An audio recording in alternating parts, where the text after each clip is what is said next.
আমি আপনাদেরকে বলছি, গায়ের জোরে, পাওয়ারে, টাকা পয়সার জোরে ইমানদার হওয়া যায় না। মুসল্লি সেজে নামাজ পড়া যায়। গায়ের জোরে ইমানদার হওয়া যায় না। হওয়া যায়? কথা কয় না। গায়ের জোরে ইমানদার হওয়া যায়, স্লোগান দিয়ে ইমানদার হওয়া যায় না। আল্লাহ পাকের কথা একবারে স্পষ্ট কথা বলছি, সেটা হলো কোন আয়াতের কথা বললে যদি কারো গায়ে একটু অ্যালার্জি বাড়ে, কষ্ট হয়, ওইটার ঈমান নাই। কথা বুঝতে পেরেছেন আপনারা? ঈমান নাই। ঈমান অনেক দামি জিনিস। সবচেয়ে দামি জিনিসের নাম কি? আরো চিল্লায় বলেন, সবচেয়ে দামি জিনিসের নাম কি? ঈমান আছে, মুক্তি আছে, নাজাত আছে। ঈমান নাই, চিল্লায় বলেন ঈমান নাই, নাজাত আছে, মুক্তি আছে। এজন্য আমার ভাইরা, সমস্ত নবীরা এই পৃথিবীতে এসেছেন নামাজের দাওয়াত, রোজার দাওয়াত, হজের দাওয়াত, যাকাতের দাওয়াত সবাই দেয় নাই, সর্বপ্রথম দিয়েছেন সমস্ত নবীরা। আল্লাহর জমিনের মধ্যে এসেছেন, সবাই দাওয়াত দিয়েছেন লা ইলাহা ইল্লাল্লাহ। আল্লাহ ছাড়া কোনো ইলাহ নাই, আল্লাহ ছাড়া কোনো মাবুদ নাই, আল্লাহ ছাড়া কোনো আইনদাতা নাই, আল্লাহ ছাড়া আমার হায়াত দাতা, মওত দাতা, রিজিক দাতা কেউ নাই। সেটা স্বীকার করতে হবে। সমস্ত নবীরা জমিনে প্রথম দাওয়াত দিয়েছেন ঈমানের দাওয়াত। কিসের দাওয়াত? আর ঈমানের দাওয়াত দিতে গিয়ে রক্ত ঝরেছে। কথা কন না কেন? হাদিস শরীফ এসেছে, কষ্ট হবে আপনাদের। যার যত ঈমান মজবুত হবে তার উপরে বিপদ তত বেশি হবে।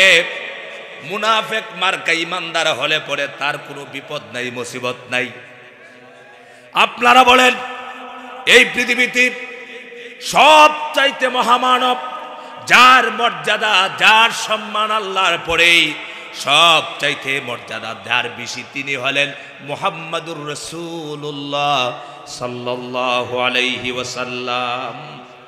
সবচাইতে মর্যাদা সমস্ত সৃষ্টির মধ্যে একমাত্র আল্লাহ ছাড়া, স্রষ্টা ছাড়া, সৃষ্টির আল্লাহর পরেই সমস্ত সৃষ্টির উপরে যার মর্যাদা, সম্মান, তিনি হলেন মুহাম্মদ সাল্লাল্লাহু আলাইহি ওয়াসাল্লাম। সেই নবী ঈমানের দাওয়াত দিতে গিয়া তিনি রক্তাক্ত হয়েছেন। সাহাবীরা ঈমান এনেছেন, ঈমান আনেন নাই। কেউ মারলো না, কেউ গালি দিল না, কেউ কষ্ট দিল না, কেউ আঘাত করলো না, মন্দ বলল না। যখন ঈমানের কথা বলেছেন, দাওয়াত গ্রহণ করেছেন, যেমন ভাবে সাহাবীরা, হযরতে বেলালের নাম আপনারা শুনেছেন। হযরতে বেলাল রাদিয়াল্লাহু তাআলা আনহু একজন ক্রীতদাস মানুষ, গোলাম মানুষ, কালো মানুষ ছিলেন, অত্যন্ত কালো মানুষ। ঈমান আনার কারণে তার মক্কা শরীফে বাড়ি নয়, হাবশা থেকে হিজরত করে এসেছেন। হযরতে বেলাল কালো মানুষ, ঈমান এনেছেন আল্লাহর উপরে, রাসূলুল্লাহর উপরে। ঈমান আনার কারণে আল্লাহ তাআলা হযরতের বেলালের মর্যাদা, সম্মান এত বাড়িয়ে দিয়েছেন, হযরতে বেলালকে আল্লাহ রাব্বুল আলামিন রাসূলুল্লাহর মুয়াজ্জিন বানায় দিয়েছেন। আর আসতে বলেন সুবহানাল্লাহ। পৃথিবীর মধ্যে যত মুয়াজ্জিন আছে, সবচেয়ে শ্রেষ্ঠ মুয়াজ্জিন হযরতে বেলাল। কেন? সাধারণ মানুষের পিছনের মুয়াজ্জিন না। কার পিছনের মুয়াজ্জিন? চিল্লায় বলেন, মুহাম্মাদুর রাসূলুল্লাহ, সাইয়্যিদুল মুরসালিন, ইমামুল মুরসালিন, খাতামুন নবিয়্যিন, সেই মুহাম্মদ সাল্লাল্লাহু আলাইহি ওয়াসাল্লামের ডাইরেক্ট মুয়াজ্জিন। ইনডাইরেক্ট না, ডাইরেক্ট। সুবহানাল্লাহ বলবেন না। কিসের ভিত্তিতে? পাওয়ারের ভিত্তিতে। কথা কম। বেলালের খুব পাওয়ার ছিল, খুব ক্ষমতা ছিল, কিছুই নাই, কিছুই নাই। ঈমানের কারণে এত মর্যাদা। ঈমানদার আল্লাহর কাছে কত দাম, কত মর্যাদা, কত সম্মান। এই পৃথিবীতে অনেক মানুষ কালো ছিলেন, কিন্তু ঈমান আনার কারণে আল্লাহ তাআলার কাছে এত সম্মান, এত মর্যাদা পেয়েছেন। এর ভিতরে একজনের নাম হলো হযরতে লুকমান। সুবহানাল্লাহ বলবেন না? কালো না দলা? অত্যন্ত কালো ছিলেন। আল্লাহ তাআলা ঈমানের কারণে আল্লাহ তাআলা তার এত মর্যাদা বাড়িয়ে দিয়েছেন, তার নামে আল্লাহ পাক কোরআনে সূরা নামকরণ করেছেন। হযরতে বেলাল কালো মানুষ, ঈমান এনেছেন, মর্যাদা বাড়ল। আল্লাহ পাক বলছেন দুনিয়ার মানুষের আমার কাছে মর্যাদা সম্মান টাকা থাকলে পড়ে, অট্টালিকার মালিক হলে পড়ে, এমপি মন্ত্রী হলে, প্রধানমন্ত্রী হলে পড়ে সম্মান বাড়ে না, ইজ্জত বাড়ে না। আমি আল্লাহ পাকের কাছে কোন মানুষের দাম, কোন মানুষের সম্মান সবচাইতে বেশি? আল্লাহ পাক কোরআনুল কারীমে বলছেন ইন্না আকরামাকুম ইনদাল্লাহি আতকাকুম। আল্লাহর কাছে ভালো করে মনে রাখবেন তো ইনশাআল্লাহ। সম্মানিত ভাইরা, আপনারা তো ওয়াজ করলেই মনে করেন হুজুর ওই দলের। আমার ভাইরা, আমরা ইমানদারের দলের। কথা কন না কেন? আপনি যে কোনো দল করেন, আমি সব সময় স্পষ্ট ভাষায় বলি, আপনার দল আগে নয়, আপনার ঈমান আগে। কথা কন না কেন? আপনার নেতা আগে নয়, আপনার মন্ত্রী আগে নয়, আগে আপনার ঈমান। মারা যাওয়ার পরে জিজ্ঞেস করবে না কোন নেতার তুই অনুসারী, আগে ঈমান নিয়ে যেতে হবে।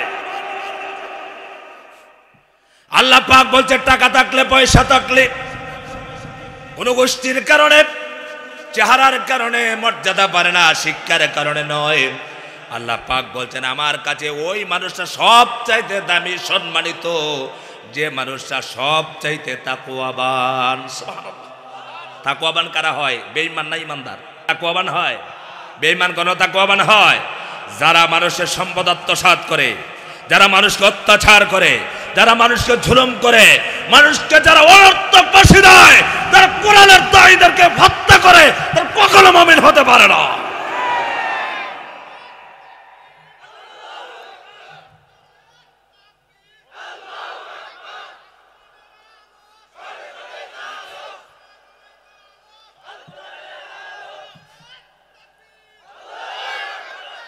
আমার ভাইরা, নাজাত পাওয়ার জন্য, জান্নাত পাওয়ার জন্য কি শর্ত বলেন তো?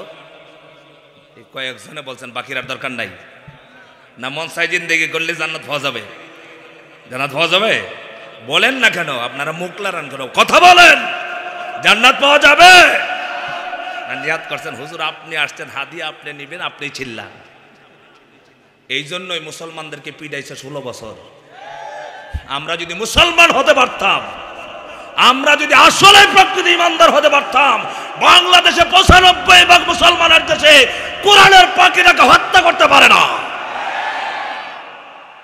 সবাই খায়, আমরা মুসলমান, আমরা মুসলমান ইমানদার। মুসলমানের ভিতরে হচ্ছে মুনাফেক। চিল্লাবেন কি আছে? মুনাফেক। কাফেরের ভিতরে মুনাফেক নাই।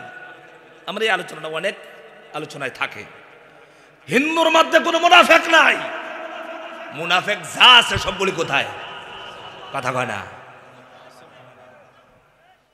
আমার ভাইরা বলছি, জান্নাত পেতে হলে 1 নম্বর শর্ত হলো ঈমান লাগবে। ঈমানের ভিতরে কোন জাতের বেজাল চলবে না, ঈমানকে নষ্ট করা যাবে না। নির্বেজাল ঈমান নিয়ে কবরে যেতে হবে। আল্লাহ পাক বলছেন ওয়ামাই ইয়াকফুর বিল ঈমানি ফাকাদ হাবিতা আমালু ওয়া হুয়া ফিল আখিরাতি মিনাল খাসিরিন। আল্লাহ পাক বলছেন যারা ঈমানকে অস্বীকার করলো, তাদের কোনো আমল, তাদের কোনো নামাজ রোজা, তারা যদি হজ করে, যাকাত দেয়, 5 ওয়াক্ত নামাজ পড়লো, কিন্তু পরকাল বিশ্বাস করলো না, জিহাদের কথা বিশ্বাস করলো না, আল্লাহর জমিনে আল্লাহর দ্বীন প্রতিষ্ঠার আন্দোলনকে বাধাগ্রস্ত করলো, ওই সব মানুষগুলি যত বড় নামাজি হোক, যত বড় পরহেজগার হোক, যত বড় হাজী সাহেব হোক, যত বড় দান করে নেওয়ালা লোক হোক না কেন, তাদের ঈমান কখনো হবে না, প্রকৃত ঈমানদার হতে পারবে না। আল্লাহ পাক বলছেন ওই মানুষগুলো কিয়ামতের দিন সবচেয়ে ক্ষতিগ্রস্ত হয়ে উঠবে। তাদের কোনো আমল আল্লাহর দরবারে মঞ্জুর হবে না, কবুল হবে না। কারণ হলো 1 নাম্বার হলো ঈমানের মধ্যে বেজাল, ইমানে বেজাল থাকলে পরে কিয়ামতের দিন নাজাতের ব্যবস্থা হবে না। নাজাতের জন্য শর্ত কি? চিল্লায় বলেন কি? আপনাদেরকে বোঝায়, আপনারা আমার ভাষা বুঝেন? বুঝতেছেন আপনারা? আমার ভাইরা, ভালো কাজ করলেই ইমানদার হওয়া যায় না। কি বলেন তো, কি বলছি? ভালো কাজ করলে ইমানদার হওয়া যায় না। বলে হুজুর এটা কি বললেন? ভালো কাজ করবে আবার ইমানদার হওয়া যায় না, এটা কেমনে বললেন? ইংল্যান্ড, আমেরিকা বর্তমান বিশ্বের সবচেয়ে ধনী রাষ্ট্রগুলো, সেগুলোর ভিতরে মানবতার কোনো অভাব নাই। বুঝতেছেন আপনারা? কারণ আমার শত শত মুসল্লিরা ইংল্যান্ড, আমেরিকায় থাকে। তারা বলেছে হুজুর সেই দেশে আপনি যদি কোনো রেস্টুরেন্টে চাকরি নেন, চাকরি করেন, মাস যাওয়ার সাথে সাথে আপনার বেতন, সপ্তাহ শেষ হওয়ার সাথে সাথে বেতন দেবে। আপনি অসুস্থ হয়ে গেছেন, আমার দেশে যদি অ্যাক্সিডেন্ট হয় রাস্তায়, দেখবেন মারা যাচ্ছে, তার সাকরাত হচ্ছে, কিন্তু দূর থেকে তামাশা দেখে ভিডিও করে, কিন্তু ধরে না। কেন ধরে না বলেন তো? কথা বলে না কেন ধরে না? কারণ আছে। কারণ আমার দেশের যে পুলিশের চরিত্র, ওরে মার্ডার কেসের আসামি দিবে 1 নম্বরে, বুঝছেন? আর ওই দেশে ইহুদি খ্রিস্টান অ্যাক্সিডেন্ট হওয়ার পরে গাড়ি নিয়ে পালাবে না, সাথে সাথে ধরবে, হসপিটালে নেবে, আপনাকে চিকিৎসা দিবে। খাবার নাই, খাবারের ব্যবস্থা করবে সরকারিভাবে। চিকিৎসা নাই, চিকিৎসার জন্য সরকারিভাবে ব্যবস্থা করবে। আপনার দেশে চিকিৎসা নাই, সরকারি চিকিৎসা আছে? কথা কয় না। সরকারি হসপিটালে গেলে কি অবস্থা? চিকিৎসা পাওয়া যায়? কতটি চোরগুলো বসে আছে, এই চোরগুলো ওষুধগুলো প্যাকেটে ভরে ভরে নিয়ে যায়। সাধারণ মানুষ গেলে বলে চিকিৎসা নাই, ওষুধ নাই, সরকারি ওষুধ নাই। দেশ কার? হিন্দুদের না মুসলমানের? কথা বলে না। যেগুলো হসপিটাল বসে আছে এগুলো হিন্দু না মুসলমান? বেশিরভাগ মুসলমান। চিকিৎসা নাই, চিকিৎসা দেয় না। আর ইহুদি খ্রিস্টানের দেশ চিকিৎসা দিচ্ছে, খাবার দিচ্ছে। কিন্তু আমার ভাইরা, কিয়ামতের দিন ইহুদি খ্রিস্টানের দেশের মানুষগুলো এত উপকার করলো, মানুষকে খাবার দিল, জায়গা নাই জায়গা দিল, চিকিৎসা নাই চিকিৎসার ব্যবস্থা করলো, বাসস্থান নাই বাসস্থানের ব্যবস্থা করা হলো, সব যথেষ্ট সহযোগিতা, মানবতা, সব কল্যাণে কাজ করলো।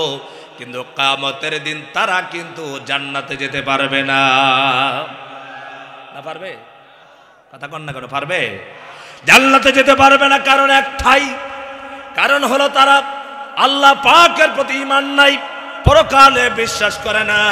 তার মানে হলো দুনিয়াতে যতদিন আছো থাকো, খাও, ফুর্তি করো, দিন কাটায়া দাও, এটাই বিশ্বাস করেছে, পরকালে বিশ্বাস করে না।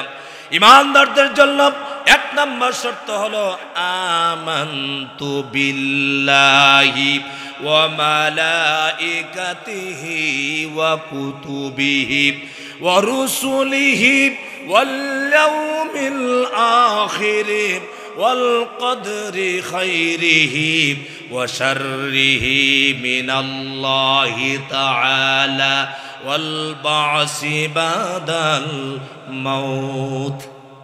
ঈমানে মুফাসসাল। আমানতু বিল্লাহ, 1 নম্বর কাজ হলো ঈমান আনতে হবে আল্লাহর উপরে। ওয়া মালাইকাতিহি, ফেরেশতাদের উপর ঈমান। ওয়া মালাইকাতিহি ওয়া কুতুবিহি ওয়া রুসুলিহি, আল্লাহ পাকের কিতাবের উপর ঈমান, নবী রাসূলদের উপর ঈমান। ওয়াল ইয়াউমিল আখির, আখিরাতের উপর ঈমান। ওয়াল কদরি খাইরিহি ওয়া শাররিহি মিনাল্লাহি তাআলা ওয়াল বা'সি বাদাল মাউত, ভালো মন্দ যা হয় তাকদীরের উপরে বিশ্বাস করা। মরণের পরে আবার আল্লাহর দরবারে হাজির হতে হবে। কিয়ামতের দিন আছে, হাসর আছে, মিজান আছে, ফুলসিরাত আছে। আল্লাহর দরবারে জবাবদিহিতা আছে না নাই? আরো চিল্লায় বলতে হবে, আছে না নাই? এগুলো বিশ্বাস করার নাম। কিন্তু কাফেরেরা এই পৃথিবীতে সব করলো মানবতার কল্যাণে, সব করলো, কিন্তু তাদের ভিতরে ঈমান নাই। এই জন্য কিয়ামতের দিন তারা শত শত ভালো কাজ করার পরেও, নেক কাজ করার পরেও আল্লাহর জান্নাতে যাবে তো দূরের কথা, আল্লাহর জান্নাতের গন্ধও তারা পাবে না। কারণ কি বলেন তো? আরেকটা ঘটনা বলি।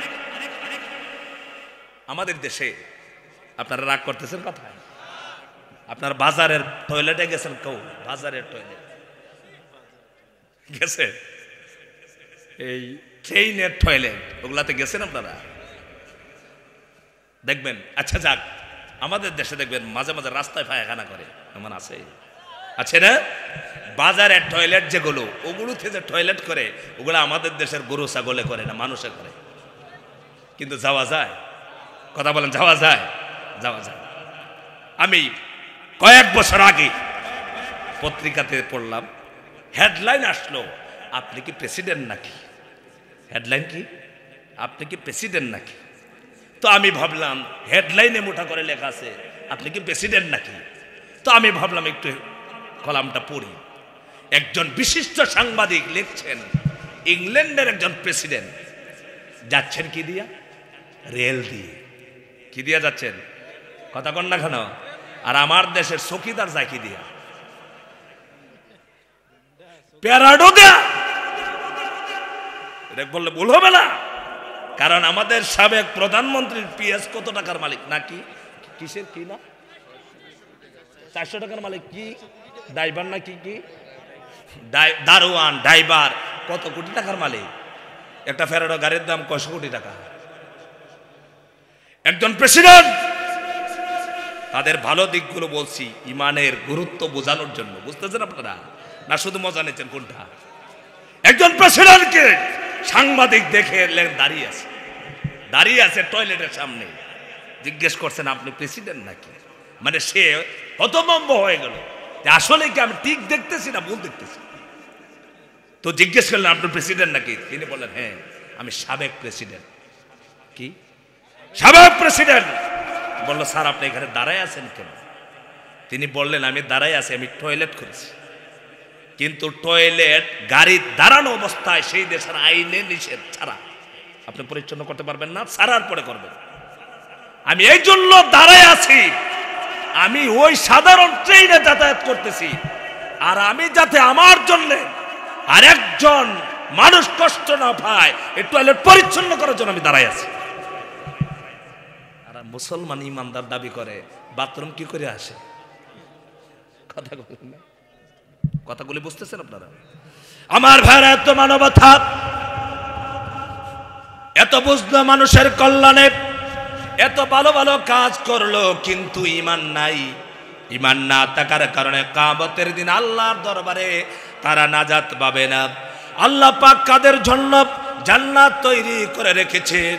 আল্লাহ তাআলা বলছেন ইন্নাল্লাযীনা আমানু ওয়া আমিলুস সলিহাতি কানাত লাহুম জান্নাতুল ফিরদাউসি নুজুলা। নিশ্চয় যারা ঈমান আনবি, ঈমানদার হবে, নেক আমল করবি, তাদের জন্য আল্লাহ পাক তাদের মেহমানদারি করার জন্য, তাদেরকে আপ্যায়ন করার জন্য তাদের জায়গা রেখেছেন আল্লাহ পাক জান্নাতুল ফিরদাউস। কেমন জান্নাতুল ফিরদাউস? এটা মামার বাড়ি নয়, খালার বাড়ি, শ্বশুর বাড়ি নয়। খালার বাড়ি, শ্বশুর বাড়িতে আপনি গেলেন, অত্যন্ত আদর যত্ন পেলেন, কিন্তু কয়েকদিন থাকার পর আপনার মন চাইবে আর শ্বশুর বাড়ি থাকতে ভালো লাগে না। আল্লাহ পাক নিজেই বলছেন আমার জান্নাত ইমানদারদের জন্য তৈরি করে রেখে দিয়েছি। যারা ইমান আনবা, ইমান আনার পরে অনেক কষ্ট হবে, অনেক নির্যাতন সহ্য করতে হবে, ইমান আনার কারণে রক্ত দিতে হবে। আমার জমিনের মধ্যে যদি পরিপূর্ণ ইমানদার হয়ে তোমরা সুম্মাস্তাকামু, ইস্তেকামত থাকতে পারো, মওত পর্যন্ত থাকতে পারো, আমি আল্লাহ পাক এমন জান্নাত তোমাকে দেব, খালিদিনা ফিহা লা ইয়াবগুনা আনহা হিওয়ালা। এমন জান্নাত তোমাকে দেব, এই জান্নাতের ভিতরে মানুষ যখন একবার প্রবেশ করবে জান্নাতের ভিতরে, জান্নাত থেকে বের হওয়ার জন্য কখনো আকাঙ্ক্ষা করবে না। কারা? ইমানদাররা। চিল্লাবেন কারা? ইমানদার নামে ইমানরা। এখন ইমানদার হওয়ার জন্য শর্ত আছে না নাই? ইমানদারের কোয়ালিটি আছে। কি আছে? এগুলো শুনবো কার থেকে? চিল্লায় বলেন কোথায় থেকে? আমরা একটু ওয়াজ করি কষ্ট করিয়া, আপনারা শুনতেও কষ্ট হয়, ঠিক না? কারণ বহু জায়গায় বলে হুজুর একটা কিচ্ছা কর, কি কন, কিচ্ছা কর। আজকে আমার দেশে আফসোসের সাথে বলতে হয়, আমি আমার এই ছোট ভাইকে, বয়স অনেক ছোট, আমি তাকেও বলছি ইনশাল্লাহ একদিন এই দেশে কথা বলবে, কিন্তু আজে বাজে কথা না বলে কোরআন হাদিস থেকে কথা বলবে। ইনশাল্লাহ যতদিন বাঁচবে এই কথা মানুষ শুনবে। কথা কন না কেন? আপনারা রাগ করতেছেন। এই দেশে দুইজন বক্তা ছিল, প্রবীণ বক্তা, যাদের বয়ান মুরব্বিয়ান একরাম বলতে পারবেন, যাদের বয়ান সব সময় মানুষ অডিও ক্যাসেটে শুনতেন। এর ভিতরে একজন হলো আমাদের কলিজার টুকরা কোরআনের পাকে আল্লামা সাইদি রহমতুল্লাহ আলাই। আরেকজন এখনো বেঁচে আছেন, তিনি নাম হলো যুক্তিবাদী মীর হাবিবুর রহমান। ঠিক, এই দুইজন ছিলেন স্পেশাল ওয়াইজ আলোচনার জগতে। তারা ছিল আমাদের দেশের উজ্জ্বল নক্ষত্র। বহির্বিশ্বে আমার মনে হয় ওয়াজের ময়দানে এই দুই বান্দা ছাড়া কেউ আগে পা রাখতে পারে না। আমার ভাইরা, কিন্তু দুইজনের বয়ান ইসলামের জন্য অনেক উপকার হয়েছে, কিন্তু একজনের বয়ানটা সব জায়গায় এখনো মানুষ শুনে। এটার কারণ হলো কোরআন দিয়া তাফসীর শোনানো। এটা একমাত্র আল্লাহর মাহবুব বান্দা আল্লামা সাইদির দ্বারাই হয়েছিল, ঠিক কিনা কল? যিনি 50 বছর এই পৃথিবীর জমিনে আনাচে খানাচে কোরআন বিল কোরআন, কোরআনের আয়াতের এক আয়াত দিয়া আর এক আয়াতের বিষয় ভিত্তিক তাফসীর এই পৃথিবীতে তিনি প্রথম শুনিয়েছেন। সুবহানাল্লাহ। এটা কি ঠিক? এটা কি ঠিক? আপনারা আমার ভাইরা, কথাগুলো দুঃখের সাথে বলতে হয়। আমরা যদি পরিপূর্ণ ইমানদার হতাম, মুসলমান হতে পারতাম, তাহলে আমার দেশে এমন একজন ইসলামের দায়ীকে, এমন একজন কোরআনের পাখিকে 13 বছর জেলখানায় আটকা জালেম শাসক রেখে হত্যা করতে পারে না। মুসলমানের পরিচয় কোথায় ছিল?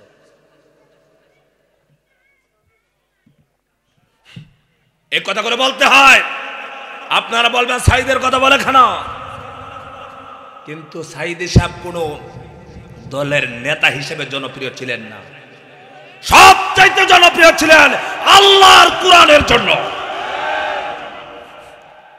আমার ভাইরা, সব সময় বলি, যেমন ভাবে ইমাম শাফি, ইমাম মালিক, ইমাম হাম্বল, ইমাম আবু হানিফার নাম যুগ যুগ ধরে আমরা নিচ্ছি, মনে রাখি, স্মরণ রাখি, এইভাবে কোরআনের পাকে আল্লামা সাইদির তাফসীর গুলো কিয়ামত পর্যন্ত আমার বিশ্বাস হয় ক্যাসেট বাই ক্যাসেট থাকবে। কারণ এটার মধ্যে ছিল কোরআন। সুবহানাল্লাহ বলেন। কি ছিল?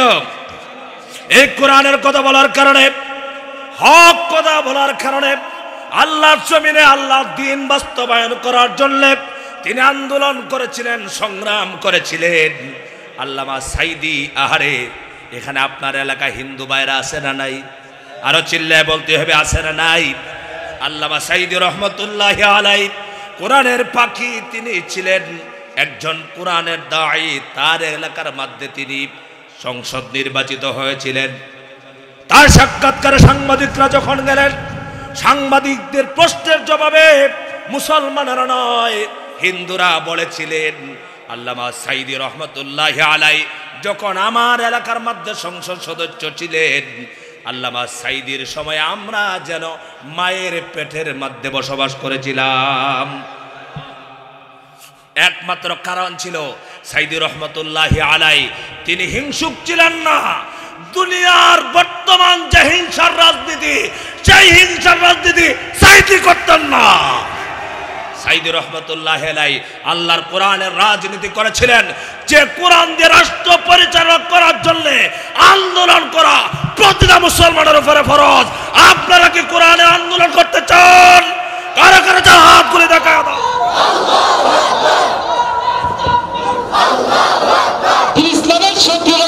চিল্লায় বলার কি নিয়ে যেতে হবে? প্রতিটা মুমিন বান্দার ভিতরে আল্লাহর জমিন, আল্লাহর কোরআন দিয়ে চলুক, এই তামান্না, এই আকাঙ্ক্ষা, এই চিন্তা, এই চেতনা, এই চেষ্টা, প্রচেষ্টা করা ফরজ প্রতিটা মুসলমানের উপরে। কিন্তু সবাই করে, কথা কর না কেন? কি করে? আমরা দেশে একটা স্লোগান আছে, 95% মুসলমান, 95% মুসলমান, স্লোগান আছে না? কত সহজ স্লোগান।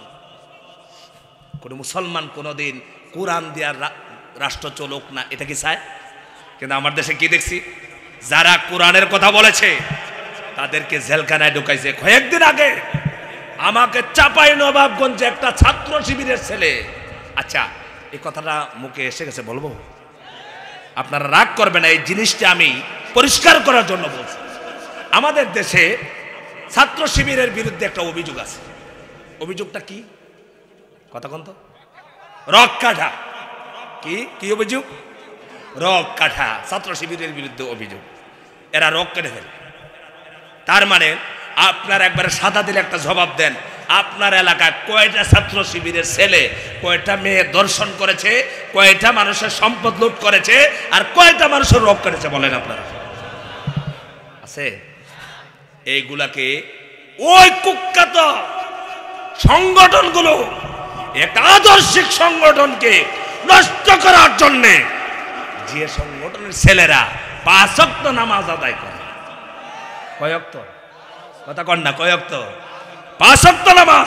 এই দেশে আর কোন কোন দল আছে যে তার ছাত্র সংগঠনের কর্মী হইতে হইলে নামাজ পড়ন লাগে? নামাজ শুধু পড়লে হয় না, তারা শুধু নামাজ পড়ে এই কথা বললেও হয় না, তাদের একটা ভয় আছে। এই রিপোর্ট বইয়ের মধ্যে লিখতে হবে নামাজ কত ওয়াক্ত, জামাতের সাথে পড়েছ, মানুষের কল্যাণে কয়জনকে দাওয়াত দিয়েছ, হাদিস শুনিয়েছ, প্রতিদিন দিনের কাজ করেছ।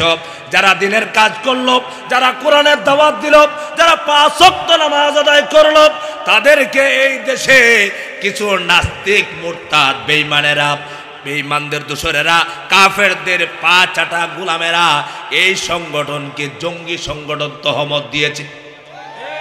আমার ভাইরা, আল্লাহ পাক মানুষকে জ্ঞান দিয়েছেন, বুদ্ধি দিয়েছেন, বুঝার জন্য শুধু একজন বলেছে, তার সাথে সাথে টুট মিলিয়ে কথা বলার জন্য নয়। আল্লাহ পাক কোরআনুল কারীমের ভিতরে বলেছেন, লাহুম কুলুবুল লা ইয়াফকাহুনা বিহা ওয়া লাহুম আয়ুনুল লা ইউবসিরুনা বিহা ওয়া লাহুম আযানুল লা ইয়াসমাউনা বিহা।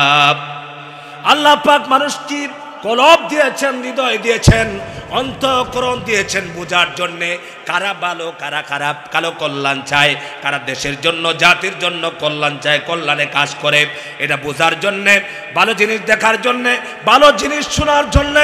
এগুলো যারা শুনলো না, বুঝলো না, হিংসা চরিতার্থ করার জন্যে একটা সংগঠনের উপরে তহমত দিয়া দিল, জঙ্গিবাদ বললো, ডাকাত বললো, সন্ত্রাস বললো। আসলে আল্লাহ পাক বলছেন, উলাইকা কাল আনআমি বাল হুম আদাল উলাইকা হুমুল গাফিলুন। এগুলোকে তোমরা দেখতেছো, আসলে মানুষ তাদের সুরতে দেখতেছো মানুষ। আল্লাহ পাক বলছেন এগুলো আসলে মানুষ নয়, ওইগুলো হলো 4 পা জানোয়ার, জানোয়ারের চাইতে নিকৃষ্ট। বলেছেন কে? আরো চিল্লায় বলতে হবে, বলেছেন কে? আমার ভাইরা বলছিলাম 1 নাম্বার শর্ত হলো ঈমান। আল্লাহ পাক কাদেরকে বলেছেন? তারাই হলো সত্যবাদী। আল্লাহ পাক বলছেন, ইন্নামাল মুমিনুনাল্লাযীনা আমানু বিল্লাহ। ঈমানদাররা 1 নাম্বার ঈমান আনে কার উপরে? চিল্লায় বলেন কার উপরে? আরো চিল্লায় বলতে হবে কার উপরে? স্লোগান তো দেন, সমস্ত ক্ষমতার মালিক জনগণ। কথা কয় না, এই স্লোগান দেন না, আমাদের দেশে নাই। আজকে আমি বলছি আল্লাহর কোরআন শরীফ হাতে নিয়ে যারা স্লোগানের পক্ষে আছেন আজকে থেকে মত ঘুরান, কারণ আল্লাহ বলেছেন সমস্ত ক্ষমতার মালিক জনগণ নয়, সমস্ত ক্ষমতার মালিক আমি আল্লাহ। এটা একটা কুফরি স্লোগান। এই কুফরি স্লোগান যুগ যুগ ধরে আমার দেশে মুসলমানরা দিচ্ছে। এইদিকে এই যে আমি অনেক সময় বলি না, আল্লাহকে খুশি করতে আসছি। কাকে খুশি করতে আসছি? এখানে মাহফিল আসছেন, কাকে খুশি করতেছেন? কিন্তু এইদিকে আবার নজর রাখেন শয়তান যেন গুসা না হয়, বেজার না হয়। কথা এটা হলো এই স্লোগানটা হলো এরকম। এমনি বলে আমরা নামাজ পড়ি আল্লাহর জন্য, রোজা রাখি আল্লাহর জন্য, আল্লাহকে বিশ্বাস করি, সব কিছু বিশ্বাস করি, কিন্তু স্লোগান দেওয়ার সময় মুখ দিয়ে উচ্চারণ করি সমস্ত ক্ষমতার মালিক হলো জনগণ। এই কথার দ্বারা আল্লাহ পাকের ক্ষমতা, আল্লাহ পাক যে বলেছেন আমি সমস্ত ক্ষমতার মালিক, আল্লাহ পাক বলছেন কুলিল্লাহুম্মা মালিকাল মুলকি তুতিল মুলকা মান তাশা ওয়া তানজিউল মুলকা মিম্মান তাশা ওয়া তুইজ্জু মান তাশা ওয়া তুযিল্লু মান তাশা বিয়াদিকাল খায়র ইন্নাকা আলা কুল্লি শাইইন কাদির। কুলিল্লাহুম্মা মালিকাল মুলক, মুলকের মালিককে, আরো জোরে বলতে হবে মুলকের মালিককে। আল্লাহ পাক বলছেন সমস্ত মুলকের মালিক হলেন আল্লাহ পাক। আল্লাহ পাক মানুষকে ক্ষমতা দান করেন, কখনো মুলকের বাদশাহী দান করেন, যাকে চান তাকে ক্ষমতা দেন, আবার যাকে চান তার কাছ থেকে ক্ষমতা ছিনিয়ে নেন। 16 বছর রাজত্ব করার পর, জুলুম করার পর আল্লাহ পাক ইচ্ছে যখন করেন তখন পালানোর পর্যন্ত সময় দেন না কে? আরো চিল্লা বলা সময় দেন না কে? আল্লাহ পাক বলছেন সমস্ত ক্ষমতার মালিক আমি আল্লাহ। আল্লাহ পাক বলছেন আমি আল্লাহ পাক যাকে চাই তাকে সম্মান দেই, ইজ্জত দেই, আর আমি যাকে চাই তাকে অসম্মান করি, অপদস্থ করি, সম্মানের হানি করি। আর সমস্ত কল্যাণ রয়েছে কার হাতে? আরো চিল্লায় বলতে হবে কার হাতে? আল্লাহ পাক বলছেন 1 নম্বর হলো ইমানদারদের কোয়ালিটি। সমস্ত ক্ষমতার মালিক, হায়াতের মালিক, মৌতের মালিক, রিজিকের মালিক আমার আল্লাহ পাক। ইন্নামাল মুমিনুনাল্লাযীনা আমানু বিল্লাহ। 1 নম্বর হলো মুমিন আল্লাহর উপর ঈমান আনে। আল্লাহ আমাকে মারতে পারেন, বাঁচাতে পারেন। আমার ভাইরা বলেন তো দেখি, আল্লাহ তাআলা যদি আমাকে বাঁচায় রাখতে চান, দুনিয়ার কোনো শক্তিকে আমাকে মারতে পারবে নাকি? কোন আপনারা বলেন মারতে পারবে? আর যদি আমাকে মারতে চান আল্লাহ পাক, পৃথিবীর কোনো শক্তি আমাকে বাঁচায় রাখতে পারবে না। পারবে? চিলেবেন পারবে? এই কথা শুধু বললে হবে না। আল্লাহ পাক অন্য আয়াতে বলছেন ইন্নাল্লাযীনা ক্বালু রাব্বুনাল্লাহু সুম্মা ইসতাকামু, নিশ্চয় যারা বলবে আমার রব আল্লাহ, আমার মালিক আল্লাহ, আমি আল্লাহর আইন চাই, আল্লাহর বিধান চাই, আল্লাহর কথা মতো আমার পারিবারিক জীবন, সামাজিক জীবন, রাষ্ট্রীয় জীবন চালাবো। ইমানদাররা যখন এই স্লোগানটা দিবে, আল্লাহ পাক জানেন ঈমান আনার কারণে তার বিপদ আসবে, মুসিবত আসবে, তার উপরে মামলা হবে, হামলা হবে, তাকে জেলখানায় নেওয়া হবে, ফাঁসিতে ঝুলানো হবে। এইটা আল্লাহ পাক জানেন কিনা বলেন? আল্লাহ পাক সেই জন্য এই অংশের আয়াতে কারিমার শেষ অংশে আল্লাহ তাআলা বলেন সুম্মাস্তাকামু। এই কথা বলে আমার আল্লাহ আমার মালিক, আমার সব কিছুর মালিক, এটা বলার পরে যে বিপদ আসবে এটা আল্লাহ পাক জানেন কিনা? এই জন্য আল্লাহ মানুষকে সাবধান করে সুম্মাস্তাকামু, ইস্তেকামত থাকবা। কি থাকবা? চিল্লায় বলেন অবিচল। ইস্তেকামতের অর্থ অবিচল। কয়দিন? কথা বোঝে না। কতদিন ইস্তেকামত? কতদিন থাকতে হবে? আমার ভাইরা তার জ্বলন্ত প্রমাণ সাহাবীরা জীবন দিয়েছেন, এরপরে কাফেরদের সামনে মাথা নত করে নাই।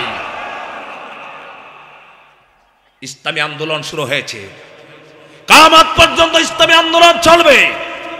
আমার দেশে ইসলামের আন্দোলনের অগ্র সৈনিকদেরকে হত্যা করার আগে বড় বড় লোক দেখানো হয়েছে, ভয় দেখানো হয়েছে, কিন্তু ইসলামের সৈনিকেরা, আল্লাহর কোরআনের সৈনিকেরা তারা বাতিলের সামনে মাথা নত করে নাই। কি করেছে? তারা অবিচল থেকেছেন, ইস্তেকামত থেকেছেন। কোথায় পর্যন্ত? ফাঁসির মঞ্চ পর্যন্ত। সুবহানাল্লাহ বলবেন না? ফাঁসির মঞ্চ পর্যন্ত 1 সেকেন্ডের জন্য তারা বিচলিত হন নাই। আমরা তো কয়দিন আগে আমি নিজামী সাহেব রহমতুল্লাহ আলাইহির বাড়ির পাশে মাহফিল করে রাতে 1টার সময় কবর জিয়ারত করতে গিয়ে দেখলাম রাস্তাটা, গাড়িটা যেতে পারে না ওনার বাড়িতে। আমার সম্মানিত ভাইরা, একটি কথা মনে রাখবেন, কোরআনের সৈনিকরা যদি এই দেশে ক্ষমতায় আসে, আল্লাহর কোরআন যদি সংসদে যেতে পারে, এই দেশে হত্যা, দর্শন, খুন, খারাপি, অত্যাচার, জুলুম, পরের সম্পদ লুণ্ঠন করা কিচ্ছুই থাকবে না। আর কোরআন ছাড়া কোন নেতার আদর্শ দিয়া কিয়ামত পর্যন্ত শান্ত পৃথিবী শান্তি হবে না। কারণ আল্লাহ কোরআনকে পাঠিয়েছেন অশান্ত পৃথিবীকে শান্ত করার জন্য। কিন্তু আমরা চাই কোরআন ছাড়া কত শান্তির স্লোগান আমরা দেই, ঠিক কিনা? আমার ভাইরা, আল্লাহ পাক বলছেন তোমরা ইস্তেকামত থাকবা। ইমানদারদের ব্যাপারে আল্লাহ পাক বলছেন 1 নাম্বার, ইমানদাররা আল্লাহর উপরে ঈমান আনে, তাতে কোনো বিশ্বাস করে না। আমানু বিল্লাহি ওয়া রাসূলিহি, আল্লাহর উপরে ঈমান আনার পরে 2 নাম্বার হলো রাসূলুল্লাহর প্রতি ঈমান। সুম্মা লাম ইয়ারতাবু ওয়া জাহাদু বিআমওয়ালিহিম ওয়া আনফুসিহিম ফি সাবিলিল্লাহ। রাসূল যা বলেছেন, নবীজি যা বলেছেন, তাতে কোনো সন্দেহ পোষণ করে না। আমরা কি আল্লাহর নবীর কথার মধ্যে সন্দেহ পোষণ করি? নবীজি বলেছেন আখিরাত আছে, কবরে হিসাব আছে, ফুলসিরাত আছে, মিজান আছে, জান্নাত আছে, জাহান্নাম আছে। রাসূল বলেছেন, আমরা নির্দ্বিধায় মেনে নিয়েছি, বিশ্বাস করেছি। এরপরে আল্লাহ পাক বলেন ইমানদারদের কোয়ালিটি হলো ওয়াজাহাদু বিআমওয়ালিহিম ওয়া আনফুসিহিম ফি সাবিলিল্লাহ উলাইকা হুমুস সাদিকুন। আল্লাহ পাক বলছেন মুমিনের কোয়ালিটি 1 নাম্বার হলো আল্লাহর প্রতি ঈমান, 2 নাম্বার হলো রাসূলুল্লাহর প্রতি ঈমান, 3 নাম্বার হলো নবীজির প্রতি কোনো সন্দেহ করলো না, 4 নাম্বার হলো আমানু বিল্লাহি ওয়া রাসূলিহি সুম্মা লাম ইয়ারতাবু ওয়া জাহাদু বিআমওয়ালিহিম ওয়া আনফুসিহিম ফি সাবিলিল্লাহ। ইমানদারদের কোয়ালিটি হলো, ইমানদারদের কাজ হলো তাদের জান এবং মাল দিয়ে আল্লাহর রাস্তায় সংগ্রাম করবে। এটা ইমানদারের কার? কি দিয়া? জান আর মাল। চিল্লায় বলেন জান। আমরার দেশ এগুলো বললেই হয় এই যে হুজুর ওয়াজ করতেছে আওয়ামী লীগের বিরুদ্ধে মারামারি করার জন্য। কথা কি বুঝতেছেন আপনারা? এইটা এমন একটা পজিশন হয়ে গেছে যে হুজুর এখন ওই মানে ইসলামী দলের বাদে যারা এরার সাথে মারামারি করার জন্য মনে এটা বলতেছে। নাউজুবিল্লাহ। এটা আপনারা বলবেন আমি যে মসজিদে জুমা পড়াই,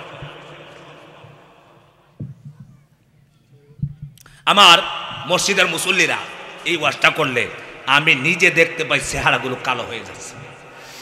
খালি জিহাদের কথাটা বলবেন, চেহারা দেখেন কালো। অনেকগুলো মানুষ উঠে চলে যায়। কোন ওয়াজ করলে চলে যায় বলেন? তাহলে জিহাদের কথা কোরআন শরীফ আছে না নাই? আল্লাহ পাক বলছেন এটা মুমিনের কোয়ালিটি। মুমিন সে তার জান তার মাল দিয়ে আল্লাহর জমিনে আল্লাহর দ্বীনের জন্য আন্দোলন করবে। এখন যারা আন্দোলন করবে তো দূরের কথা, আন্দোলন ঠেকায়। কথা কর না কেন? আন্দোলন ঠেকায় এমন মানুষ আছে না? এখন বলবেন হুজুর এরা সব বেনামাজি, এরা বেরোজা। না, এরা নামাজি, এরা হাজি সাহেব, এরা 80 রাকাত নফল নামাজ পড়ে। কত রাকাত? চিল্লা এখন কত রাকাত? 80 রাকাত। আমি বলতে চাই এরা আসলে 80 রাকাত নামাজ পড়লে 5 ওয়াক্ত পড়ে না। কারণ কি 80 রাকাত হইল নফল আর 5 ওয়াক্ত। আল্লাহর কোরআন বলছে কি শুনেন, আল্লাহ পাকের কোরআন বলছে উতলু মা উহিয়া ইলাইকা মিনাল কিতাবি ওয়া আকিমিস সালাত ইন্নাস সালাতা তানহা আনিল ফাহশাই ওয়াল মুনকার ওয়ালা যিকরুল্লাহি আকবার। আল্লাহ পাক বলেন হে নবী আপনি তেলাওয়াত করুন, আপনার উপরে যে কিতাব আমি ওহী করেছি, নাজিল করেছি কোরআন, আর আপনি নামাজ কায়েম করুন। নিশ্চয়ই নামাজ মানুষকে ফাহেসা কাজ থেকে বিরত রাখে। নামাজ কি থেকে? ফাহেসা কাজ থেকে বিরত রাখে, ঠিক না? নামাজ পড়লো, নামাজ পড়ে পড়ে কিভাবে মানুষকে হত্যা করা যায়, কিভাবে মানুষের জেল কারায় দেওয়া যায়, কিভাবে মানুষকে ফাঁসিতে ঝোলানো যায়, কিভাবে মানুষের জায়গা দখল করা যায়, কিভাবে মানুষের কোটি কোটি টাকা আত্মসাৎ করে বিদেশে আমেরিকা, লন্ডনে, জাপানে বাড়ি বানানো যায়, এই ষড়যন্ত্র যারা করলো আসলে কি তারা নামাজি হলো নাকি? আল্লাহ পাক বলছেন নিশ্চয় নামাজ মানুষকে খারাপ কাজ থেকে বিরত রাখে। আসলে কি নামাজি হয়েছে? তাহলে নামাজি, আপনারা যদি নামাজি ঠিকই, তাহলে নামাজি যদি হয়ে থাকে, নামাজি মানুষ কোনোদিন মানুষের উপরে জুলুম করতে পারে না, নামাজি কোনোদিন অত্যাচার করতে পারে না, নামাজি মানুষ কোনোদিন মানুষের জায়গা দখল করতে পারে না, নামাজি মানুষ কোনোদিন অন্যায় মিথ্যা মামলা দিয়া মানুষকে ফাঁসিতে ঝুলে হত্যা করতে পারে না। আসলে নামাজি না। আমার ভাইয়েরা, বলছিলাম যারা এগুলো করল, এই জিহাদের কথা বললে পরে ফি সাবিলিল্লাহ, আল্লাহর রাস্তা জিহাদ সংগ্রামের কথা বললেই পরে চেহারা কালো করে দেয়। তারা যারা বিরোধিতা করে তারা কিন্তু হজ করে কিনা কন, হজের ময়দানে গিয়া যেখানে আল্লাহ পাকের এই কোরআন নাজিল হয়েছে, হেরা গুহা, এই হেরা গুহাটাও তাকায় তাকায় দেখে। হারাম শরীফে সাফা পাহাড়ের কাছে আবু জাহালের বাড়ি, এই সব জায়গা প্রদক্ষিণ করে দেখে রাসূলুল্লাহর কাছে কোরআন নাজিল হয়েছে, এই আয়াতগুলো যার উপরে নাজিল হয়েছে সেই রাসূলের রওজার পাশে গিয়ে জিয়ারত করে। কথা বল না, নবীর পাশে রওজার সামনে দাঁড়ায় জিয়ারত করলো, নামাজ আদায় করলো কোরআন দিয়া, সেখানেও নামাজ আদায় করলো। দেশে আসার পর চেহারা গরম, দেশে আসার পরে চেহারা গরম কয় মৌলবী কি কয়, অথচ হজ করছে কোরআন শরীফ দিয়া। কথা বল না, অবাস্তব কথা সব বলিয়া যাইতেছি আজকে, ঠিক না? সব মিথ্যা কথা বলে যাচ্ছি আপনাদের সামনে। কোন বাপের বেটা আসমানের নিচে নাই এই কথাগুলোর চ্যালেঞ্জ করার, পারবে শত্রুতাম করতে। বলে হুজুররা, আমাদের দেশে একটা কথা আছে, হুজুররা রাজনীতি করবে কে? তার মানে হুজুররা এই দেশের বারাটিয়া, হুজুরদেরকে মনে করে এতিম মিসকিন এই দেশে। অথচ এই দেশে আলেমরা যদি না থাকে, এই দেশে আযানের ইকামত হবে না।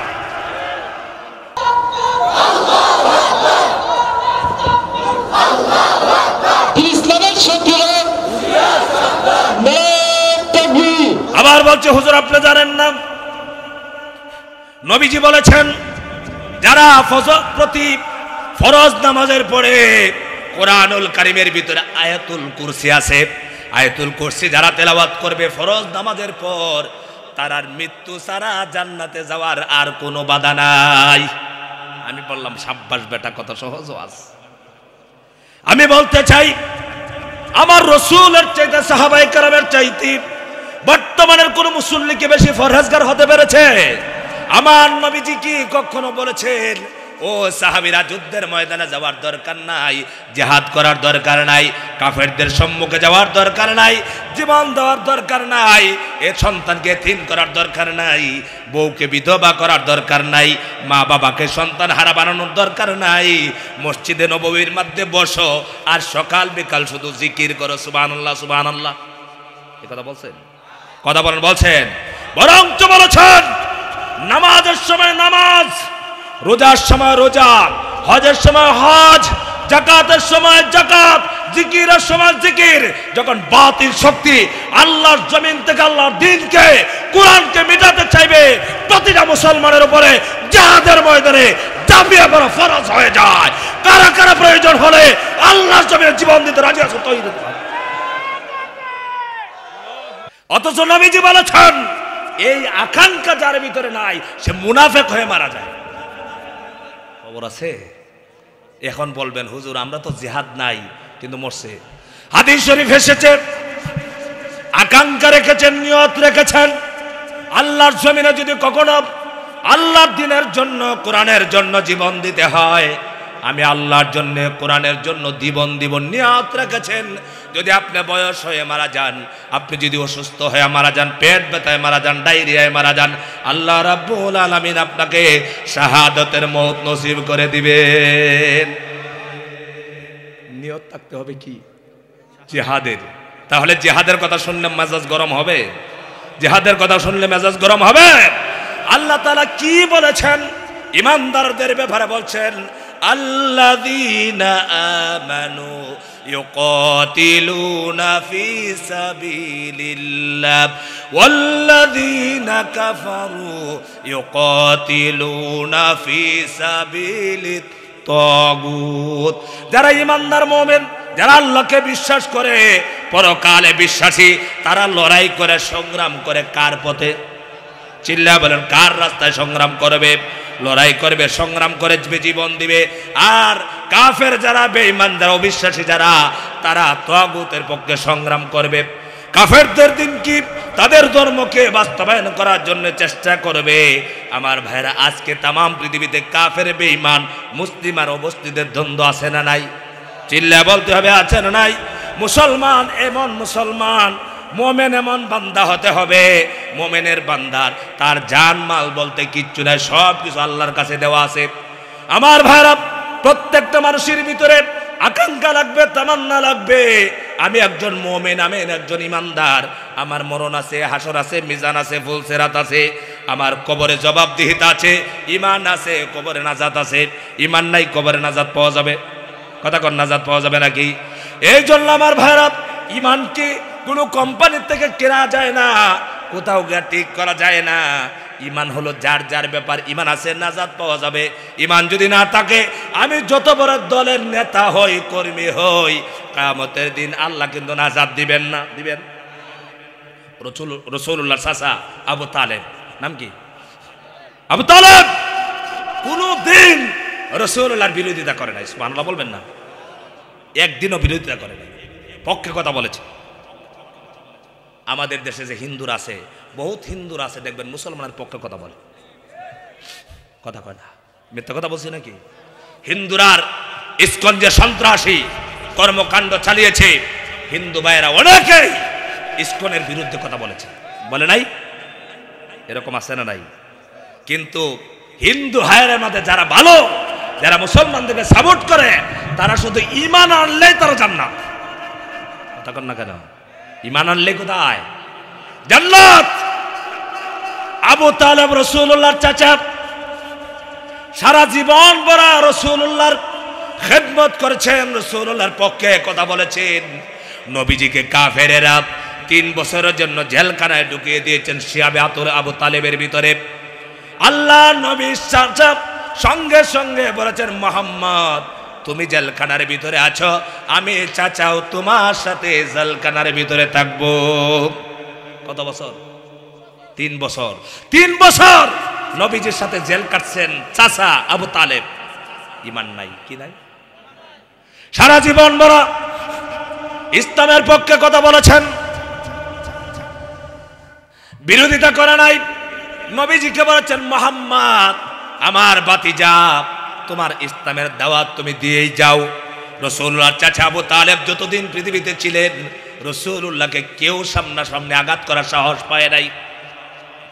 কারণ হলো, আবু তালেব ছিলেন অত্যন্ত সম্মানিত ব্যক্তি, অত্যন্ত ভালো মানুষ ছিলেন। সবাই রাসূলুল্লাহর ব্যাপারে আবু তালেবের কাছে এসে বিচার দিতেন আর বলতেন, আবু তালেব তোমার ভাতিজাকে একটু বোঝাও, তোমার ভাতিজা যেন আমাদের দেবদেবীদের বিরুদ্ধে কথা না বলে। আবু তালেব রাসূলুল্লাহকে পাশে বসিয়েছেন, বসিয়ে আবু তালেব বলছেন, ভাতিজা আমরা তো একসাথে সমাজ নামাজ করি। দেখবেন সব জায়গায় বলে, হুজুর আপনি বেশি গরম ওয়াজ করেন না, আমরা আওয়ামী লীগ, বিএনপি, জামাতে ইসলাম, জাসদ, বাসদ, কাসদ, নাস্তিক, মুরতাদ, বেঈমান, এইমান, সেইমান সব একসাথে আছি, আপনি কোনো মতে ওয়াজ করে চলে যান। এমন আমাদেরকে বলে, বুঝছেন, আমাদেরকে বলে। রাসূল কি বলেছেন? নবীজিকে চাচা বসাইয়া পাশে বসাইয়া বলেছেন, ভাতিজা আমরা সমাজে খুব শান্তিতে আছি, আবু জাহেল, আবু লাহাব, উতবা, শাইবা, ওলীদ ইবনে মুগীরা, নজর ইবনে হারেস সবাই মিলে সমাজ নামাজ করতেছি, তুমি কথাগুলো একটু আস্তে আস্তে বলবা। কি করবা? আস্তে আস্তে বলবা। তাদের বিরুদ্ধে কথা বলো না, ধর্মের বিরুদ্ধে কথা বলো না। আল্লাহর নবীজি বললেন, চাচা আমাকে আল্লাহ পাক ঈমানের দাওয়াত দেওয়ার জন্য পাঠিয়েছেন, আল্লাহর দাওয়াত দেওয়ার জন্য পাঠিয়েছেন। চাচা আপনি যতই বলেন না কেন, আমি হক দাওয়াত দেওয়া থেকে 1 সেকেন্ডের জন্য আমি বিরত হব না। দিনের ব্যাপারে কোনো চার নাই, দিনের ব্যাপারে কোনো চার নাই। আবু তালেবের ইন্তেকাল হয়ে যাবে, সাকরাতের কাছাকাছি চলে গেছেন। রাসূলুল্লাহ মনে বড় কষ্ট পাচ্ছেন। নবীজি পাশে বসে আছেন, চাচাকে দাওয়াত দিচ্ছেন আর বলছেন, চাচা আমার বড় কষ্ট হচ্ছে। যে চাচা সারা জীবন ভরা আমার পক্ষে কথা বলেছেন, আমাকে সাহায্য করেছেন, ছাতার মতো মাথার উপরে ছিলেন, সেই চাচা ইসলাম নিয়ে ঈমান নিয়ে কবরে যেতে পারবেন, আমার বড় কষ্ট হচ্ছে। কারণ হলো কি, অনেক দূর থেকে সালমান ফার্সি পারস্য থেকে এসেছেন, ইসলাম গ্রহণ করেছেন। হাবশা থেকে বিলাল এসেছেন, ঈমান গ্রহণ করেছেন। অনেক দূর দূরান্তের মানুষেরা ঈমান গ্রহণ করেছেন, কিন্তু আমার চাচা, আমার আপন চাচা হইয়া এত কষ্ট করেছেন, কিন্তু ঈমান হারা হয়ে যাবে, এটা তো হতে পারে না। নবীজি বারবার বলছেন, চাচা আপনি আমার কানে কানে একবার বলুন লা ইলাহা ইল্লাল্লাহু মুহাম্মাদুর রাসূলুল্লাহ। চাচা আপনি আমার কানে কানে একবার বলেন। আপনি যদি একবার বলেন, কিয়ামতের দিন কোন নবী, কোন রাসূল আল্লাহর সামনে কথা বলতে পারবে না, একমাত্র আমি ছাড়া। সুবহানাল্লাহ বলবেন না? কে কথা বলতে পারবেন? একমাত্র আমাদের নবী, আমাদের রাসূল, আল্লাহর নবী মুহাম্মদ সাল্লাল্লাহু আলাইহি ওয়াসাল্লাম ছাড়া কেউ কথা বলতে পারবে না। নবীজি বলছেন, হাসরের ময়দানে আমাকে বলা হবে, রাসূল আপনি যাকে আজকে সুপারিশ করবেন তাকে আমি জান্নাত দিয়ে দেব। সুপারিশের আশা করেন? সুপারিশের আশা করেন? আশা যদি করেন তাহলে সারা জীবন ভরা কোরআনের পক্ষে, রাসূলের পক্ষে থাকতে হবে। রাজি? কথা কন না, রাজি? নারাজি নাই? রাজি। গুমরা নেতার পিছে দৌড়াইলে গুমরা নেতাও জাহান্নামে, আপনিও জাহান্নামে যাওয়া লাগবে। হাসরের দিন রাসূলুল্লাহ বলবে, সুহকান সুহকান, দূর হয়ে যা, দূর হয়ে যা। তারা আমার দিনকে, আমার রেখে আসা দিনকে তোরা দিনের বিরোধিতা করেছিলি। আলেমরা যখন কথা বলতো তাদেরকে জেলখানায় দিত। আজকে আইছো সুপারিশের জন্য, দূর। সেই দিন সামনে আসে না নাই? চিল্লায় বলতে হবে, আছে না নাই? দুনিয়াটা কানকালি করে শেষ করার সময় নয়। একদিন আপনাকেও মরতে হবে, আমাকেও মরতে হবে। নবীজি চাচার কাছে দাওয়াত দিচ্ছেন। চাচাকে বলছেন, চাচা কিয়ামতের দিন আমি যদি আপনার সামনে, আপনার পক্ষ হয়ে যদি আল্লাহর দরবারে বলে দেই, আমার চাচা দুনিয়ার মানুষ কেউ শুনলো না, কেউ জানলো না, আমার চাচা আমার কানে কানে কালেমা পড়েছিল, ঈমান গ্রহণ করে এসেছেন, কিয়ামতের দিন আল্লাহ পাক আপনাকে মাফ করে দিবেন। এই দিক দিয়ে আবু জেহেল আর উমাইয়া, ওই দুই কাফের বসে আছে। এই জন্য আমার ভাইয়ের আমি বলি, সৎ সঙ্গে স্বর্গবাস, অসৎ সঙ্গে কথা বলেন না কেন? নেতা হলো মদকুর, নেতা মদকুর, কর্মীরা গাঞ্জাকুর। কথা কয় না? নেতা মদ খায়, বাবা খায়, আর কর্মীরা বাবা খায়। কথাগুলো মিথ্যা বলতেছি? এমন নেতা আমার দেশে আছে, মদ প্রতিদিন পান না করলে তার ঘুম হয় না। ওইটার পিছে বল্টু ভাইয়ের চরিত্র ফুলের মতো পবিত্র স্লোগান দেও, আবার ইমানের দাবি করো, নবী সাফায়েতের আশা করো। ঠিক না? এটা সহজ না। রাসূলুল্লাহ সাল্লাল্লাহু আলাইহি ওয়াসাল্লাম চাচাকে বলছেন, চাচা আপনি কালেমা পড়েন। আবু জাহাল, উমাইয়ার সঙ্গী সাথী তারা বলছে, আবু তালেব মৌতের সময় ঈমান নিয়ে মইরো না। মৌতের সময় যদি তুমি বাতিজা এতিম মুহাম্মাদের কালেমা পড়ে মৃত্যুবরণ করো, দুনিয়ার মানুষ বলবে আবু তালেব ছিল কাপুরুষ। কি ছিল? কাপুরুষ। মরার সময় বাতিজার কথা, এতিমের কথা শুনে মরছে। আবু তালেব বলে, বাতিজা আসলে মনটা চাইছিল, কিন্তু আসলে সমাজ খারাপ বলবে। কি বলবে? নেতাগিরি দেখানোর জন্য, নেতাগিরি দেখানোর জন্য মাহফিলে গিয়ে মাইক টান মেরে নিয়ে যায়, নেতাগিরি দেখানোর জন্য। মানে মানুষ বলবে বহুত বড় নেতা, হুজুরে ওয়াজ করছিল, পরে একটু ভুল করছিল, পরে নেতায় টান মেরে নিছে, অথচ সে অজু গোসলের ফরজই জানে না। যতগুলো বিগত সময়ে মাহফিল বন্ধ করছে, মাহফিলের বাইক কেড়ে নিয়েছে, একটা অজু গোসল জানে না। এই বাটপার গুলো মাইক কারিয়া নেয়। ওই কাফেররা বলে, বাতিজার কথা শুনে মরো না। চাচা বলে, না, মারা যাওয়ার সময় এরকম একটা অসম্মানীয় আমি মরবো না। আসলে তার কপালে কি নাই? ঈমান নাই, হেদায়েত নাই। নবীজি বারবার বলছেন, আল্লাহ পাক রব্বুল আলামিন রাসূলুল্লাহকে নিষেধ করলেন, কি বললেন? আল্লাহ পাক বলেন ইন্নাকা লা তাহদি মান আহবাবতা ওয়ালাকিন্নাল্লাহা ইয়াহদি মান ইয়াশা। হে নবী, আপনি যাকে ভালোবেসে মহব্বত করে, আপনি যাকে হেদায়েত দিতে চান, হেদায়েত তো আপনার হাতে নাই।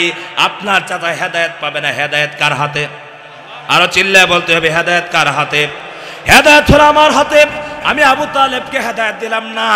আল্লাহর নবীকে সাহাবীরা জিজ্ঞাসা করলেন, ইয়া রাসূলুল্লাহ, হে আপনার চাচা সারা জীবন ভর আপনাকে সাহায্য করেছেন, সহযোগিতা করেছেন, তার বিনিময়ে আল্লাহ পাক কি দিবেন?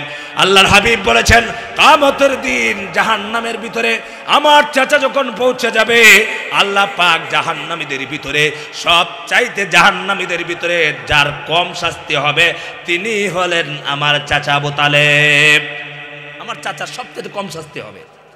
নবীজি বললেন, শাস্তিটা কি হবে সেটা শুনো। সেই শাস্তি হবে, আমার চাচার পায়ের মধ্যে আল্লাহ পাক জাহান্নামের আগুনের একজোড়া স্যান্ডেল পরাইয়া দিবেন। আর স্যান্ডেলের গরম এমন উত্তপ্ত গরম হবে, এই গরমের চোটে মাথার মগজগুলো গলে গলে বের হয়ে যাবে। আমার ভাইরা, ঈমান আনেছি, ঈমান আনাই শেষ নয়, ঈমানের উপর অবিচল থাকতে হবে। ঈমানের জন্য আল্লাহর হাবিবকে জিজ্ঞাসা করা হলো, ইয়া রাসূলুল্লাহ, দুনিয়াতে সবচাইতে বিপদ মুসিবত কাদের উপরে আসবে? আল্লাহর নবী বললেন, সবচাইতে এক নম্বরের বিপদের সম্মুখীন হবেন নবী রাসূলগণ। কারা? চিল্লায় বলেন, কারা? আপনারা বলেন, ইব্রাহিম আলাইহিস সালাম। তিনি কি ছিলেন এটা জানেন না? আপনারা বলেন না, কি ছিলেন? নবী। ইব্রাহিমকে কি করতে হয়েছে? আগুনে পড়তে হয়েছে। আমাদের রাসূল, তাকে রক্ত দিতে হয়েছে, দান দিতে হয়েছে। নবীজি বলেছেন, যার ঈমান যত মজবুত হবে তার পরীক্ষা দুনিয়াতে তত মজবুত শক্ত পরীক্ষা হবে। যার ঈমান নাই তার কোনো পরীক্ষা নাই। সম্মানিত মুসল্লিরা, কুড়িগ্রামের ভাইদের কাছে বলে যাচ্ছি, আমরা একটা পরিচয়, আমরা কোনো দল বুঝি না, আমরা হলাম মুসলমান ঈমানদার। ঠিক রাখা। ঈমানের জন্য যদি প্রয়োজন হয়, আমরা জীবন যদি দিতে হয়, পৃথিবীতে যত শাস্তি ভোগ করতে হয়, যত পরীক্ষা দিতে হয়, সমস্ত পরীক্ষা দিতে কি আমরা তৈরি আছি? আমরা কি প্রস্তুত আছি? আমরা মওত পর্যন্ত প্রস্তুত থাকবো। লিল্লাহি তাকবীর। আল্লাহ পাক কবুল করুন, সবাই বলেন আমিন। সম্মানিত ভাইরা, আরেকটি কথা না বললেই হয় না, সেটি হলো আজকে ঈমানদারদের ভিতরে শয়তান ঢুকে গেছে। কথা কন না? কোথায়? আমাদের দেশ নয়, তাম পৃথিবীতে একটি দাওয়াতের কাজ চালে চলে, যে নাম হলো দাওয়াত ও তাবলীগ। সেই কাজটি অত্যন্ত একটি প্রশংসনীয় ভালো কাজ। ঠিক রাখুন। সেখানে যাওয়ার পরে ঈমান কাকে বলে, ঈমানের পরিচয় কি? ঈমানের তিনটা কথা। চিল্লাবেন কয়টা? চিল্লাবেন কয়টা? একটা হলো মুখের দ্বারা বলা। চিল্লাবেন কি? কথা বলে না। চিল্লায় বলেন, মুখের দ্বারা বলা, আমার আল্লাহ পাক হলেন আমার মালিক, সব কিছুর মালিক আল্লাহ পাক, এটা মুখের দ্বারা বলা। 2 নাম্বার হলো অন্তর বিশ্বাস করা। 3 নাম্বার হলো আমলে পরিণত করা। আপনারা বলেন, হিন্দুরা কালেমা জানে কিনা? মুসলমান কন্যাকে শুধু কালেমা জানে না, কোরআনও পড়তে জানে। বহুত মুসলমান আছে কালেমা ঠিক মতো জানে না। দাওয়াত ও তাবলীগ গিয়ে কালেমাগুলো শিখতো মানুষ, মুরব্বী মানুষ, নামাজ রোজা শিখতো, ঈমান ইসলাম শিখার একটি সুন্দর রাস্তা। সেইখানে ঢুকছে শয়তান, সেখানে ঢুকছে শয়তান। এতাতি গ্রুপ নামে, যেটার সাথে কোনো আলেমদের সম্পর্ক নাই, আলেমদের সম্পর্ক নাই। বিগত সময়ের সরকারের 5টা গোলাম ছিল, এই যে ওয়াসিফ নাকি একটা নাম, এ ছিল এই বিগত সময়ের সরকারের 5টা গোলাম দূষর, এর অনুসারীরা। আর একদল হলো এই দেশের সূর্য সন্তান উলামায়ে কেরামের পক্ষের একটি দল, যেটাকে আলেমরা সাপোর্ট করেন। সেই দলের সাথে মারামারি করে 4 জনের মতো শহীদ করে দিয়েছে। আমরা সোচ্চার হব। আপনারা কি আলেমদের সাথে আছেন না মূর্খদের সাথে আছেন? আপনারা কি গুন্ডা পান্ডার সাথে আছেন না আলেমদের সাথে আছেন?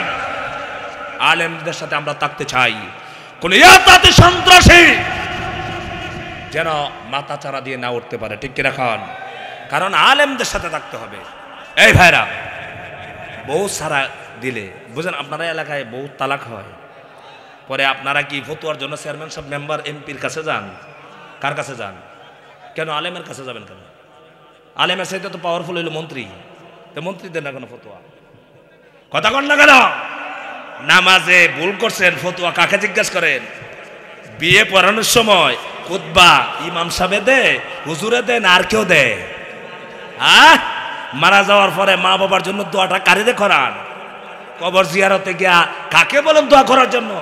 ঈদের নামাজের ইমামতিটা করে কে? এদেরকে বাদ দিয়া বামপন্থী না, বামপন্থীদের অনুসরণ করো। আল্লাহ পাক বুঝার তৌফিক দেয়। সবাই বলেন আমিন। আমরা এখনো অনুরোধ করব, দুনো দলকে একত্রিত হয়ে যাও, মিশে যাও। আমরা কারো শত্রু না, তবে পাঁচ আমরামি করে এই দেশে বিশৃঙ্খলা তৈরি করো না। আরেকটি কথা মনে রাখবেন, আমাদের দেশে এখন ওপেন কথা বলতে পারেন তো? আপনারা পারেন? আপনারা? আমি আমার বাসা কিশোরগঞ্জে, আমি যাচ্ছি বাসে, আমার মসজিদে জুমা পড়াই। আমার পাশের সিটে এক ছেলে বসছে, বসে নরসিংদীর এক জায়গায় এক মুরার মধ্যে বড় একটা মূর্তি বানানো, বড় বন্ধুর একটা মূর্তি ওইভাবে আছে। তো আমার পাশের ছেলে বলতেছে, আমার মনটা চাচ্ছে একটা কুড়াল দিয়ে ভারী মেরে আটটা ভেঙে ফেলে দিয়েছে। এই যে আমাদের দেশে মূর্তি স্থাপন করছিল, ওগুলো ভাঙ্গার কথা বললে বহুত মুসলমানের কলিজায় আঘাত লাগে। এগুলো একটাও মুসলমান না। ওই কথা যখন আমার পাশের সিটে বসে বলছে, আমার শোক হয়ে গেছে লাল। কারণ হলো, আমি বললাম বেটা বেয়াদব, এখান থেকে সর। আমার বলে হুজুর আপনি আমাকে ধমক দিলেন কেন? আমি বললাম তুই কি বলছস বুঝছিস? তুই বলছস বড় বন্ধুর হাত ভাঙার জন্য, আর এক নেতা পাঁচাটা গোলাম আর এক সিট থেকে বলবে ওই কেডা বলছে না আমার বাবার হাত ভাঙার জন্য। তখন ওই তো দেখবে যে পিঠা খাবে, গণধুলাই খাবে, ওটা বলবে আমি বলি নাই, এই মৌলবী বলছে। আমি তো জানি।